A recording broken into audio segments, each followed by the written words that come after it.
بسم اللہ الرحمن الرحیم. میں ہوں علی شیخ اور آپ میرا یوٹیوب چینل دیکھ رہے ہیں. آج قومی اسمبلی کا اہم اجلاس تھا. اہم اجلاس اس لحاظ سے کہ بجٹ پر اس میں بحث ہوئی.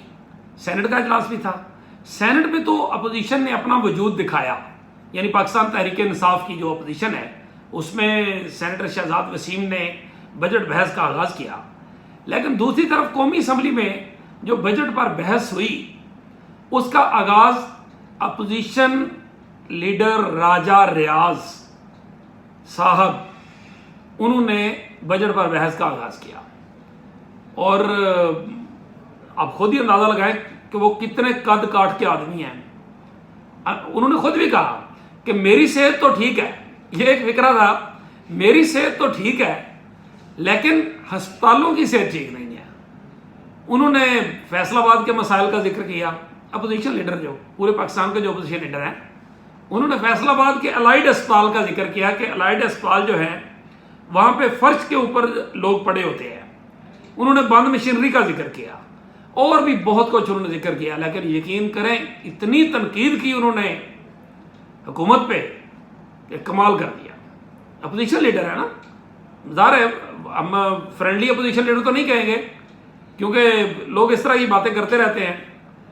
وہ خود یہ کہتے ہیں, انہوں نے جو بٹ صاحب کو آر وائی والے جو سینئر جرنلسٹ ہیں ان کو جو انٹرویو دیا اس میں ان سے پوچھا گیا کہ آپ اگلا الیکشن جو ہے وہ کیا جہانگیر ترین کے گروپ سے لڑیں گے. انہوں نے کہا جہانگیر ترین میرے دوست ہیں پر میں الیکشن ان کے گروپ سے نہیں لڑوں گا. کیوں؟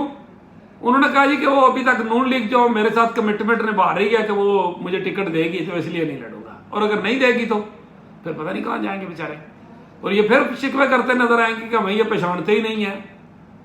خیر, راجہ ریاض صاحب اس ملک کی میں کیا کہوں, لفظ ہی نہیں ملتے.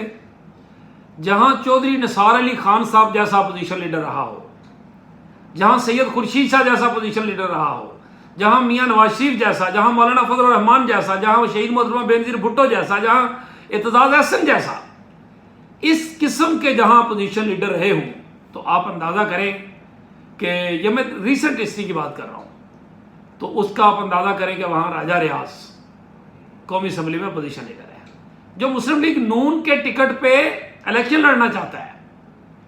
اس نے ملک کی پارلیمانی تاریخ کا ریکارڈ قائم کر دیا. کیا 27 منٹ, پورے 27 منٹ انہوں نے تقریر کی ہے. پتہ ہے آپ کو 27 منٹ تقریر کی ہے انہوں نے. اور پھر جو انہوں نے کمال کیا ہے انہوں نے کہا کہ ہم اربوں ڈالر لینے کے لیے آئی ایم ایف کے پاس جاتے ہیں اور آئی ایم ایف جو ہے ہم اس کی بجائے اپنے پہاڑوں کے نیچے اربوں ڈالر پڑے ہوئے ہیں اور ان کو ہم لیتے نہیں ہیں. کون سے؟ انہوں نے کہا وہ جو مدنی وسائل ہیں. ساری پریس گیلری میں شغل ہو رہا تھا یہ مدنی وسائل کون سے ہوتے ہیں. وہ آپ سمجھیے مادنی وسائل جو زمین میں تیل, سونا, تانبا کی صورت میں, وہ مدنی وسائل جو ہے راجہ ریاض کے مدنی وسائل. تو اس کے ساتھ پھر ایک اور دلچسپ بات ہے, کیا کرے بیچارہ, کدھر جائے, جب جگہ نہ ہو تو کدھر جائے, کوئی جگہ بھی تو نہیں ہے نا. یہ نون لیگ بھی بڑے جو ہے نا وہ بہت بہت خراب لوگ ہیں. انہوں نے کہا کہ انہوں نے بجٹ کے وزارت تعلیم کا بجٹ دیا اور وہ بار بار اس کو وزارت تعلیم کو وزارت تعلیم کا جو بجٹ پیش کیا گیا اس بجٹ پہ انہوں نے 70 ارب رکھے. تو اس کی انہوں نے تصحیح کی رانا تنویر صاحب نے. انہوں نے کہا جس نے آپ کو بجٹ کے نوٹس لکھ کے دیے تھے وہ صحیح نہیں لکھ کے دیے تھے, آپ کو غلط لکھ کے دیے تھے. ہم نے تو 65 ارب رکھا ہے اور باقی انہوں نے ساتھ آگے وضاحتیں بتائیں کہ فلانے فلانے فلانے. لیکن دلچسپ بات یہ تھی کہ وفاقی وزیر تعلیم نے اپوزیشن لیڈر راجہ ریاض کو جو مستقبل میں پی ایم ایل این کا کینڈیڈیٹ ہے ایم این اے کا اپنے طور پہ, اس کو بڑے عوام میں لا علم قرار دے دیا. یہ کہا کہ تمہیں پتہ ہی کچھ نہیں ہے, تمہارے پاس فکر ہی ٹھیک نہیں ہے. اور پھر ساتھ یہ بھی ایک طرح سے تانا مار دیا کہ آپ کو کوئی بجٹ تقریر اور کوئی لکھ کے دیتا ہے اور اس نے ٹھیک نہیں لکھ کے دی ہے. ایک اور دلچسپ بات, راجہ ریاض صاحب جنہوں نے بطور اپوزیشن لیڈر شاید زندگی کی آخری تقریر کی ہے, کیونکہ اس کے بعد تو مطلب بجٹ تقریر کے جا رہا ہوں, کیونکہ اس کے بعد جب اسمبلی چلی جائے گی تو پھر کون سا راجہ ریاض اور کون سا پاکستان میں یہ اپوزیشن لیڈر ہے. تو انہوں نے ایک اور شوق بھی پورا فرمایا، وہ یہ کہ اپوزیشن لیڈر کے سامنے جو وزیر اعظم والا ڈائس ہوتا ہے اس طرح کا ڈائس رکھا گیا اور اس کے اوپر انہوں نے تقریر کی اور ذرا وہ بتایا کہ جس طرح وزیر اعظم کے سامنے ڈائس لگتا ہے اس طرح اپوزیشن لیڈر کے سامنے بھی لگتا ہے۔ یہ بھی ہوا، تو ظاہر ڈائس دیا گیا تو ساتھ پرچی بھی دی گئی ہوئی ہوگی جس پہ فگر جو ہے وہ یا تقریر جو ہے وہ بتائی گئی ہوگی۔ اچھا، پھر صلاح الدین صاحب ایم کیو ایم کے، انہوں نے بجٹ میں بات کی۔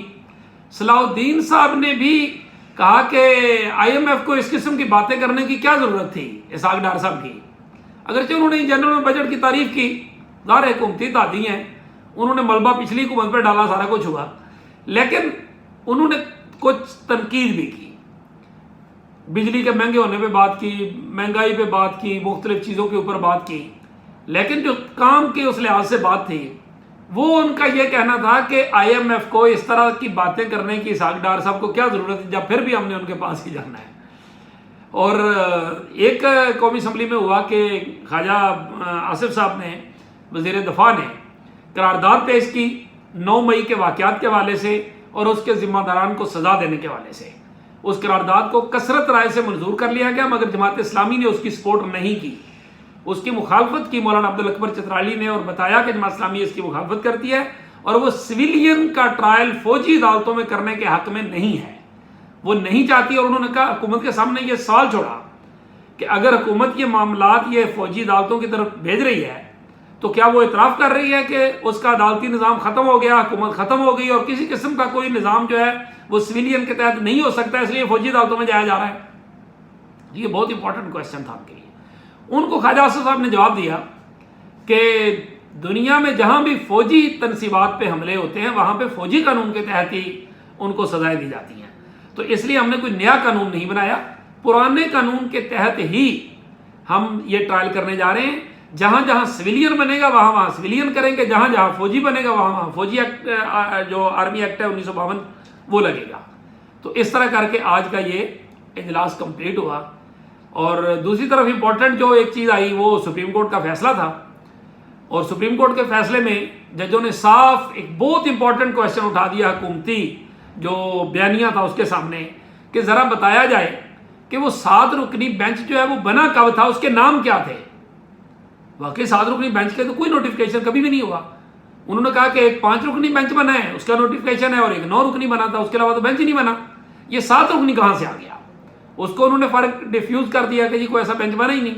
اب اگلی بات، کل supreme court judgement and review petition جو ہے اس کا کیس زیر سماعت ہے، اور پنجاب نظر ثانی اپیل اس کے حوالے سے جو الیکشن کمیشن نے کی تھی اس کا کیس جو ہے وہ سپریم کورٹ میں زیر سماعت آئے گا، دیکھتے ہیں اس پہ کیا ہوتا ہے۔